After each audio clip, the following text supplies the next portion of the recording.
Hello hi అండి, అందరికీ నమస్కారం. వెల్కమ్ టు శ్రీలత అండి.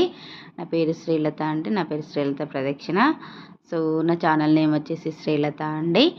సో ఈరోజు ఇంకొక వీడియోతోటి మీ ముందుకు వచ్చాను. ఇంకొక వీడియో ఏంటంటే ఈరోజు సండే అండి, సండే వ్లాగ్ ఇది. సో ఈరోజు Sunday vlog. So Sunday vlog పెడుతున్నానండి. మార్నింగ్ టు నా ఈవినింగ్ వరకు నా నా డైలీ ఎలా అంటే, డైలీ అంటే సండే రోజు నా నా లైఫ్ స్టైల్ ఎలా ఉంటుంది అనేది చూపిద్దాము అనేసి వీడియో తీస్తున్నానండి. సో ఇంకా ఈరోజు సండే, ఈరోజు నేను ఏం చేస్తున్నానంటే ఈరోజు పోచమ్మ చేస్తున్నానండి. సో ఈరోజు పోచమ్మ చేస్తున్నాను కాబట్టి ఇంకా ఇల్లంతా క్లీనింగ్ చేసేసుకోవాలి. ఇల్లు క్లీనింగ్ అనేది డైలీ ఉండేదే, కాకపోతే గడపలకు ముగ్గులు అవి అయితే రెగ్యులర్గా ఉండవు. అంటే మామూలుగా సాటర్డే, మండే, ఫ్రైడే అట్లా గడపలకు ముగ్గులు ఉంటాయి. సో ఈరోజు సండే అయినా కూడా ఇంకా పోచమ్మ చేస్తున్నాను కాబట్టి ఖచ్చితంగా ఇంకా గడపలన్నిటినీ కడిగేసి వాటికి ముగ్గులు పెట్టేసి అన్నీ ఇంకా చేసుకోవాలండి. ఎందుకంటే రెగ్యులర్గా డైలీ చేయాలంటే కూడా టైం నాకు సెట్ కాదు కాబట్టి ఇంకా నేను మండే, ఫ్రైడే, సాటర్డే అలా చేసేస్తాను. సో ఇంకా ఈరోజు పోచమ్మ చేస్తున్నాను కాబట్టి ఈరోజు అంతా కూడా క్లీన్ చేసేసుకోవాలి. సో అది అండి, నేను ఏ విధంగా చేస్తాను అనేది మీరు చూస్తూ ఉండండి. మీరు చూస్తుండగా నేను మీకు ఒకటి నా లైఫ్లో జరిగింది ఒకటి చెప్దాము అనేసి అనుకుంటున్నాను. సో దాదాపు అందరి లైఫ్లో కూడా కొన్ని ఇన్సిడెంట్లు జరిగే ఉంటాయి. సో నా లైఫ్లో జరిగింది చెబుతాను. సో మీరు చూస్తూ ఉండండి, నేను చెబుతాను. సో చెప్పే ముందు ఇంకా నా వీడియో గురించి డీటెయిల్ అండి. సో ఇది వ్లాగ్ కాబట్టి ఇంకా మార్నింగ్ లేచి ఇంకా ఇల్లు క్లీనింగ్ అంతా చేసేస్తున్నానండి. ఇల్లు క్లీనింగ్ చేసేసి బయట నీళ్ళు జల్లేసి తర్వాత ముగ్గులన్నీ వేసిన తర్వాత ఇంకా ఇల్లంతా క్లీన్ చేసేసానండి. సో ఇంకా చూస్తూ ఉండండి, నేను జరిగింది చెప్తాను. అయితే అది 2014-2015 అండి. నేను వేరే ఊర్లో ఉండేదాన్ని. వేరే ఊర్లో అంటే అదొకటి పల్లెటూరు అన్నట్టు. అక్కడ ఆ ఊర్లో ఉండేదాన్ని నేను. సో అయితే ఆ ఊర్లో రెంట్కి ఉండేదాన్ని నేను. సో అప్పటికి నాకు మ్యారేజ్ అయ్యి 5 ఇయర్స్ అయింది. 5 ఇయర్స్ అయింది కానీ నాకు పిల్లలు లేరు అన్నట్టు అప్పుడు 2014-2015. అయితే నాకు పిల్లలు లేకపోయేసరికి అంటే ఇంకా నేను అక్కడ కిరాయి ఉండేదాన్ని కదా. మా ఓనర్ ఆమె చాలా ఇట్లా చిన్న చూపు చూసేదన్నట్టు. కానీ అది మన ఊరు కాదు, మనకు తెలిసిన వాళ్ళు ఎవరు లేరు, మనము ఇంకా అప్పుడే కెరియర్ బిగినింగ్. సో ఏం చేయాలి అనేసి మస్తు బాధ అనిపించేది. ఏడ్చేదాన్ని కామ్గా ఉండేదాన్ని. ఇక నోరు మూసుకొని సైలెంట్గా ఉండేదాన్ని. ఆమె ఎన్ని మాటలు అన్నా కూడా సైలెంట్గా ఉండేదాన్ని నేను. ఇంకా అట్లా బాధపడుతూ ఉండేదాన్ని. సో ఇంకా అక్కడి నుంచి నేను ఇప్పుడున్న ఊరికి 15లో వచ్చేసాను నేను. అంటే 14-15 అంటే 15 మధ్యలో 15 సెప్టెంబర్ ఆ టైంకి నేను వచ్చేసానండి. సో 2014 2 ఇయర్స్ ఇక నేను ఇటు వచ్చేసాను కదా. ఇటు వచ్చిన తర్వాత ఇంకా అంతా నా లైఫ్, నాకు పాప పుట్టడము అన్నీ ఇంకా అయిపోయినాయి. అయితే మొన్న ఏమైందంటే నేను గంగాపూర్కి వెళ్ళానండి. వెంకటేశ్వర స్వామి టెంపుల్కి వెళ్తాను కదా. సో నేను వెంకటేశ్వర స్వామి టెంపుల్కి వెళ్ళినప్పుడు ఏమైందంటే వాళ్ళు కూడా వచ్చిండ్రు కానీ ఇంకా నేను అప్పుడు అది వాళ్ళని చూశాను కానీ వాళ్ళు అన్న మాటలు కూడా గుర్తొస్తాయి కదండి. వాళ్ళని చూసినప్పుడు వాళ్ళు నన్ను అప్పుడు అన్న మాటలు, అప్పుడు నన్ను ఎంత చిన్న చూపు చూశారు, ఎంత హేళనగా మాట్లాడినరు అనేది కూడా మనకు అర్థమైపోతుంది. అంటే అవన్నీ గుర్తొస్తాయి కదా. సో అవన్నీ గుర్తు రాగానే ఇంకా నేను సైలెంట్గా పక్కకు తప్పుకున్నానండి. నేను ఏం మాట్లాడాలా అనేసి నేను సైలెంట్గా ఉన్నాను. సో ఆమెనే వచ్చి ఇంకా పలకరింపు కూడా ఘోరంగా ఉండే. ఇప్పుడు దొడ్డైనావు బాగా, పైసలు వచ్చినాయని పొగరొచ్చిందా నీకు, మాట్లాడతలేవు అని అంటుంది. దాదాపు 10 ఇయర్స్ అయింది. 10 ఇయర్స్ అయిన తర్వాత కూడా అదేం పలకరింపురా దేవుడా అని అనుకున్నా నేను. ఇంకేమితోటి మాట్లాడే వేస్ట్ అని నేను మనసులో అనుకొని, ఏమమ్మా మీరెవరో నాకు తెలియదు, గుర్తొస్తలేరు నాకు అనేసి అన్న. అయితే ఆమె ఇంకా అన్ని డీటెయిల్స్ చెప్తుంది, ఊరి పేరు చెప్తున్నది, ఇది అది ఇది అనేసి అన్నీ చెప్తున్నది. నాకు ఆమె చెప్పకపోయినా కూడా నాకు అన్నీ గుర్తున్నాయి కానీ ఎందుకు అన్నట్టుగా, ఏమమ్మా అయినా నాకు గుర్తొస్తలేదు, మీరెవరో ఏంటో నాకు తెలీదు అనేసి ఇంకా నేను పక్కకు తప్పుకున్నానండి. నేను అక్కడ ఉండలేదు.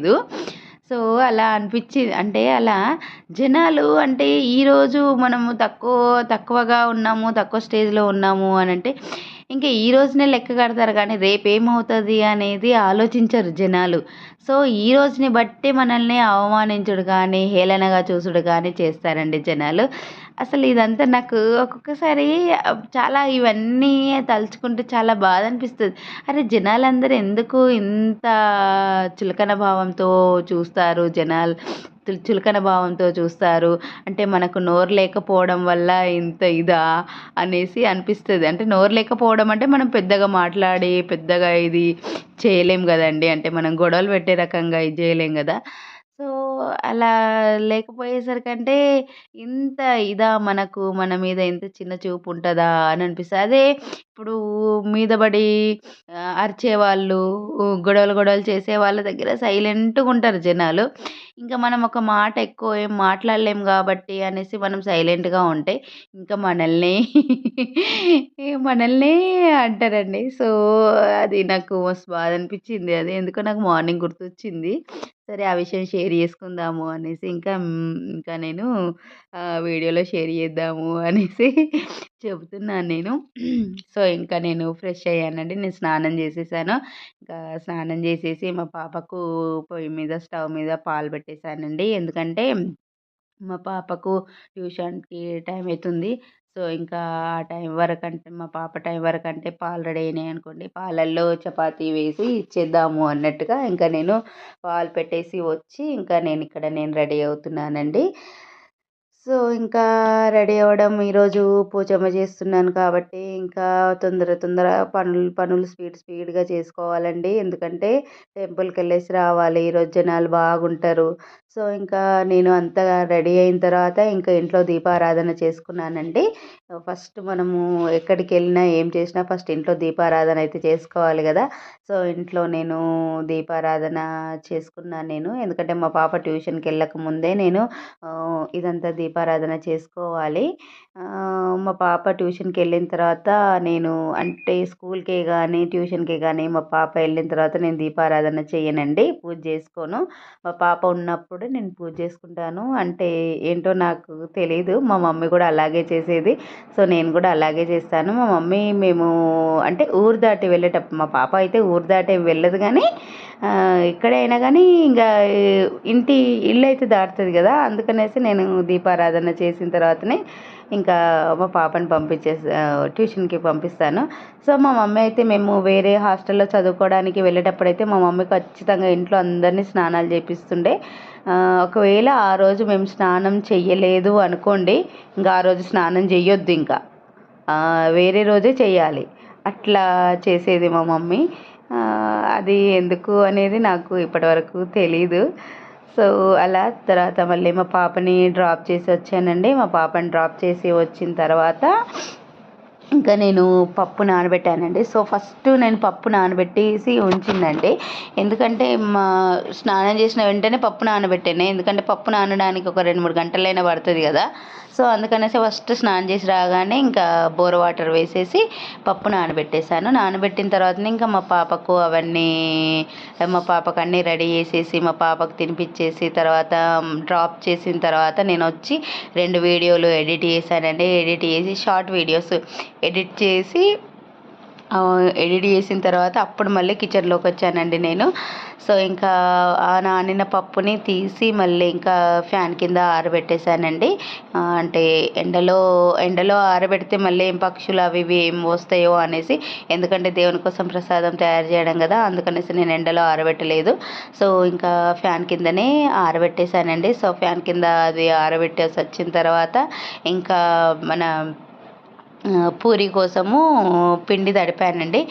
సో, ఇక్కడ పూరి కోసం పిండి తడిపిన తర్వాత మళ్ళీ పప్పు చేసేస్తున్నానండి.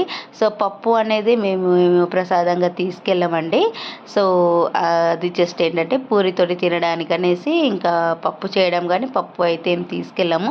అంటే ఎవరి విధానాలు వాళ్ళకుంటాయండి. ఎవరి పద్ధతులు వాళ్ళకుంటాయి. ఎవరి పద్ధతులను బట్టి వాళ్ళ ప్రసాదాలు తీసుకెళ్తారు. సో, మాకు అయితే మేము గారెలు, పూరీలు తీసుకొని వెళ్తామండి. ఎందుకంటే మేము వెజిటేరియన్స్. సో, మేము గారెలు, పూరీలు మాత్రమే తీసుకొని వెళ్తాం. గారెలు, పూరీలు, అన్నము సో ఇవి ప్రసాదంగా పోచమ్మ టెంపుల్కి తీసుకెళ్తామండి. సో ఇంకా అది పప్పు అంతా రెడీ చేసేస్తున్నానండి. అటు పప్పు రెడీ చేసేసి ఇటు పక్కకు అన్నం పెట్టేస్తానండి. సో అన్నం పెట్టేసి ఇంకా అది అంతా రెడీ అయిన తర్వాత అప్పుడు మళ్ళీ ఇంకా గారెలు పూరీలు చేసేస్తాను. సో ఇక్కడ మీకు ఏదో చెప్దాం అనుకున్నా. సో ఇంకా ఏంటంటే ఇప్పుడు పూరీలు చేస్తారు కదండి. సో ఆ పూరీలు ఎలా అంటే ఇప్పుడు మాకు ఇవి క్రంచీ పూరీలు వస్తాయి, క్రిస్పీ పూరీలు వస్తాయండి.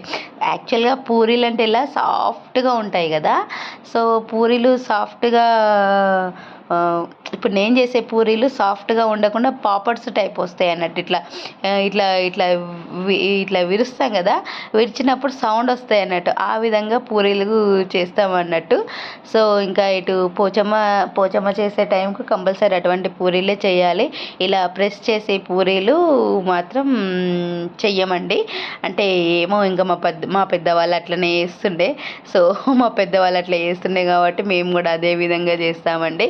అంతే కదండి, ఇంకా పెద్దవాళ్ళు ఏ విధంగా చెప్తారో ఆ విధంగా చేసుకోవడమే బెటరు. మనం కొత్త ప్రయోగాలు చేయకుండా మన పెద్దవాళ్ళు ఏ విధంగా చెప్తే ఆ విధంగా చేసుకొని ఉండడం చాలా బెటర్ నాకు తెలిసి. అందుకే నేను మా వాళ్ళు ఏ విధంగా చేస్తారో ఆ విధంగానే చేస్తాను. సో దీనికి మనం పూరి చేస్తే మనకు గోధుమ పిండి అట్లా పెట్టేస్తారు.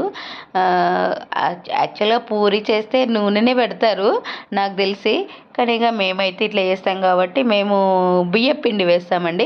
బియ్యపిండి వేసి దాన్ని చిన్న పూరీలాగా లాటిస్తామండి. చిన్న పూరీలాగా లాటించి అప్పుడు ఆయిల్లో వేయించి చేస్తాము. సో ఆ పూరీలు కూడా ఎంత సన్నగా వస్తే అంత క్రంచిగా వస్తాయండి. సో నేను చేస్తాను, కానీ మరీ సన్నగా అయితే నేను చేయలేనండి. మరీ అంటే సన్నగా అంటే మరీ పల్చగా అయితే నేను చేయలేను, కానీ మామూలుగా జనరల్గా అయితే చేస్తాను. సో నాకు ఆ పూరీలు లాటించడం అంటే చాలా కొంచెం ఇది అనిపిస్తుంది. ఎందుకంటే అవి ఉంటాయి ఇంత చిన్నగా ఉంటాయి. వాటిని ఆ లాటించడము అంటే కొంచెం ఇది అనిపిస్తుంది. అదే పూరి ప్రెస్సింగ్ అయిపోతే టక్కుమని ప్రెస్ చేసి ఆయిల్లో వేసేయచ్చు.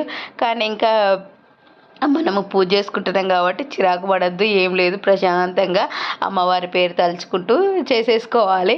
సో నేను అమ్మవారి పేరు తలుచుకుంటూనే నేను అన్ని పనులు చేసేస్తాను. సో అక్కడ నేను మాటికి చూస్తున్నానంటే పవర్ లేదండి, కరెంట్ పోయింది, ఏదో వర్క్ నడుస్తుందట, కరెంట్ పోయింది. సో ఇప్పుడు నాకు ఎంత టెన్షన్ ఉన్నది అంటే ఆ పప్పు ఏమో ఆరింది. ఇప్పుడు ఆ పప్పుని మిక్సీ పట్టి గారెలు చేయాలి. సో ఎలా ఇప్పుడు మిక్సీ పట్టాలంటే కరెంట్ కావాలి. ఎట్లా చేయాలి అనేది అదొకటి మనసులో రన్ అవుతున్నది. సో అట్లా మనసులో రన్ అవుతుండగానే ఇంకా నాకు కరెంట్ వచ్చేసిందండి. కరెంట్ రాగానే అమ్మయ్య అనేసి అనుకున్నా నేను. ఇంకా కరెంట్ రాగానే ఇంకా నేను చిమ్నీ వేసేసాను. ఇంకా చిమ్నీ ఎందుకంటే అది ఆయిల్ అంతా ఇది కావాలి కదండి. సో అందుకనేసి చిమ్నీ వేసేసాను. ఇంకా కరెంట్ వచ్చింది కాబట్టి ఇంకా కొంచెం ప్రశాంతంగా ఇంకా నేను చేసేసుకున్నానండి. సో ఇంకా గారెలు చేయడం నేను పెట్టలేదండి, వీడియో తీయలేదు. ఎందుకంటే మా పాపకు ఆల్రెడీ టైం అవుతుంది కాబట్టి స్పీడ్గా చేసేసాను. సో ఇంకా పోచమ్మ టెంపుల్కి వచ్చాను. పోచమ్మ పూజ అంతా చేసేసుకున్నానండి. పూజ చేసిన తర్వాత బయటకు వెళ్దాం అనగానే ఇంకా వర్షం స్టార్ట్ అయిపోయింది. ఇంకా వర్షం స్టార్ట్ కాగానే ఇక అక్కడే ఒక 5 minutes ఆగి వచ్చానండి. టెంపుల్లో వీడియో ఎక్కువగా తీయలేదు, ఎందుకంటే జనాలు బాగున్నారు. మళ్ళీ వాళ్ళు ఏమనుకుంటారో తెలియదు కదండి. ఫోటోలో మన వీడియోలో వస్తారు మీరు అని అనుకుంటే వాళ్ళు ఏమనుకుంటారో తెలియదు కదా. అందుకనేసే ఇంకా నేను మొత్తం అదంతా తీయలేదండి. సో ఇంకా పోచమ్మ టెంపుల్ నుండి వచ్చేసాము. వచ్చిన తర్వాత ఇంకా మన వాటర్ ఉంటాయి కదండి, పోచమ్మ టెంపుల్ నుంచి తెచ్చుకున్న వాటరు. సో ఆ వాటర్ అన్నీ నేను ఇంటి మీద వేస్తున్నాను. అంటే ఇంటి మీద ఎందుకు వేస్తారు అంటే నాకు తెలియదు, మా మమ్మీ చేస్తుండే అలాగా. సో నేను కూడా వాటరు అదే ఇంటి మీద వేసేస్తాను. ఇంటి మీద వాటర్ వేసేసిన తర్వాత ఇంకా వెహికల్స్ మీద వేశాను. సో వెహికల్స్ మీద అనేదంటే ఇంకా వెహికల్స్ కూడా మన ఇంట్లో మన ఫ్యామిలీ మెంబర్స్ లాగా అయిపోయినాయి కదండి. నాకు స్కూటీ కానీ నాకు కార్ కానీ నాకు ఇంట్లో ఫ్యామిలీ మెంబర్ లాగానేనండి. సో అందుకనేసి ఇంకా వాటికి కూడా బొట్టు పెట్టేశాను. యాక్చువల్గా నేను పాప ఇద్దరం కూడా టెంపుల్లోనే బొట్టు పెట్టుకున్నామండి. ఆ పోచమ్మ పాదాల దగ్గర ఉన్నటువంటి బొట్టు తీసుకొని మేము పెట్టుకున్నాము ఇద్దరం కూడా, పాప నేను. కానీ ఇంకొంచెం బొట్టు తీసుకొని వచ్చాను కదా, సో ఆ బొట్టు మళ్ళీ స్కూటీకి, కార్కి, మళ్ళీ ఇంటికి పెట్టేస్తున్నాను. ఇక ఇంటికంటే మా మమ్మీ తీసుకొచ్చి ఇట్లా గడపకు పెడుతుండే బొట్టు. ఇంకా నేనేమో కొంచెం ఎక్స్ట్రాలు అన్నట్టు నాయే ఎక్స్ట్రాలు. చిన్నగా బొట్టు పెట్టేస్తే అయిపోతుంది కానీ ఇంకా నేను కొంచెం ఎక్స్ట్రాలు చేస్తూ స్వస్తిక్ను మళ్ళీ అది ఓం ఉంటుంది కదండి, అవి రాసేస్తున్నాను అన్నట్టు నేను. సో అలా ఎంతైనా అంటే అమ్మవారి బొట్టు కదండి, అమ్మవారి బొట్టు మనల్ని కాపాడడానికి ఎటువంటి దిష్టి గిష్టి కానీ ఏదైనా కానీ మనకు తగలకుండా ఉండడానికని అమ్మవారి బొట్టు అనేది ఇట్లా పెట్టేసుకుంటున్నాను నేను. సో అలా ఏదో నాకు తోచింది నేను చేస్తున్నానండి. సో మేము ఆల్రెడీ బొట్టు పెట్టుకొని ఉన్నాం కానీ ఇంకా మిగిలింది కదా బొట్టు అనేసి ఇంకా మేము కూడా పెట్టుకుంటున్నాం, నేను పెట్టుకుంటున్నాను. తర్వాత మళ్ళీ పాపకు కూడా పెట్టేసిందండి. తర్వాత ఇంకా ఇప్పుడు టైం ఎంత అయిందో తెలుసా అండి, 2:15 అయింది. 2:15కి నేను తింటున్నానండి. లిటరల్లీ నేను మార్నింగ్ టీ తాగిన నేను అంతే. ఇంకా మార్నింగ్ టీ తాగేసి ఉన్నా నేను. ఈరోజు నాకు ఆకలి కూడా అంతగా ఏమనిపించలేదు, వాటర్ కూడా తాగలేదండి. పని పని పని పని పని ఇదే అయిపోయింది నాకు. సో నేను వాటర్ కూడా తాగలేదు. తర్వాత మళ్ళీ ఇంకా వచ్చిన తర్వాత మా పాపకు ఒక 2 పూరీలు తిన్న తర్వాత అప్పుడు నేను చూడండి అది ఎట్లా విరుగుతుందో చూడండి, పాపడు విరిగినట్టే విరుగుతుంది ఇట్లా. చూడండి అదిగోండి పాపడు విరిగినట్టే విరుగుతుంది. తింటే ఇంకా సౌండ్ వస్తుందండి. అంటే అది ఇంకా కొంచెం పల్చగా చేస్తే ఇంకా బాగుంటుంది కానీ ఇంకా పల్చగా చేస్తే బాగుంటుంది కొన్ని. కాకపోతే ఇంకా నేను హర్రిబరిలో కొన్ని పల్చగా కొన్ని కొంచెం లావుగా అట్లా అయ్యాయండి. సో ఇంకా నేను చేసిన మట్టుకైతే అన్నీ పాపడ్ టైపే వచ్చాయండి. సో మా పాపకు కూడా ఇష్టము, నాకు కూడా చాలా ఇష్టం అండి. నాకు ఆల్ టైమ్ ఫేవరెట్ కందిపప్పు మన ఈ పూరీలు ఆల్ టైమ్ ఫేవరెట్ అన్నట్టు.